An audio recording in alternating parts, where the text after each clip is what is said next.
Price the lord, hallelujah. പ്രിയ സഹോദരങ്ങളെ, ഇന്ന് സാബത്ത് ദിനത്തിൽ നമ്മുടെ കുട്ടികൾ വേദോപദേശം ആരംഭിക്കുന്ന ഞായറാഴ്ചയാണ്.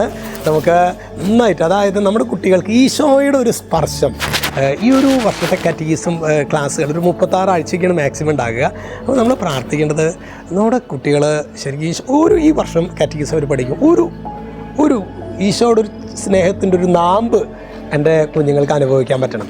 അതുപോലെ തന്നെ നമ്മുടെ കാറ്റഗീസ് പഠിപ്പിക്കുന്ന എല്ലാ അധ്യാപകർക്കും വേണ്ടി നമുക്ക് പ്രാർത്ഥിക്കാം. പ്രത്യേകിച്ച് നിങ്ങൾ നോക്കൂ സഹോദരങ്ങളെ, അവരൊരു ഞായറാഴ്ച എത്രയോ ത്യാഗത്തോടു കൂടിയാണ് എടുക്കുന്നത് അല്ലേ. അവരിൽ പരിശുദ്ധാത്മാവ് നിറയാൻ നമ്മുടെ കുഞ്ഞുങ്ങളായിട്ട് അവർക്കൊരു ബന്ധം ഉണ്ടാകാനൊക്കെ ആയിട്ട് നമുക്ക് പ്രത്യേകമായിട്ട് പ്രാർത്ഥിക്കാം കേട്ടോ. ഹല്ലേലൂയ.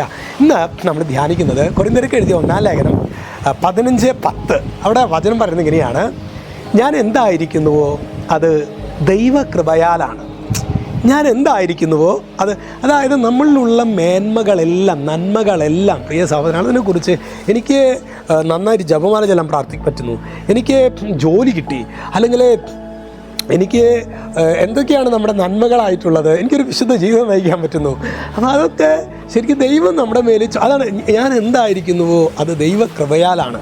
ഇനി നമ്മളപ്പോൾ ഇങ്ങനെ ചിന്തിക്കരുത്, ഞാൻ വലിയൊരു തഴക്കദോഷത്തിൻ്റെ ബന്ധനത്തിലാണ്, ഞാനൊരു പ്രേമക്കുരുക്കിൻ്റെ ബന്ധനത്തിലാണ്, അത് ഞാൻ എന്തായിരിക്കുന്നുവോ അത് ദൈവകൃപയാലാണെന്ന് പറഞ്ഞ് നിൽക്കരുത്.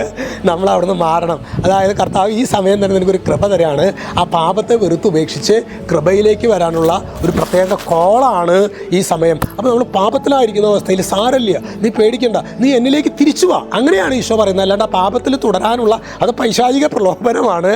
അങ്ങനെ പാപത്തിൽ തുടരാനുള്ള ഒരു പ്രലോഭനം പൈശാചികമാണ്. അപ്പോൾ നമ്മൾ എത്ര തളർന്ന അവസ്ഥയിലാണെങ്കിലും കർത്താവ് ദൈവകൃപയാൽ നമ്മെ തൻ്റെ അടുക്കലേക്ക് നാം എന്തായിരിക്കുന്നുവോ അത് ദൈവകൃപയാലാണ്.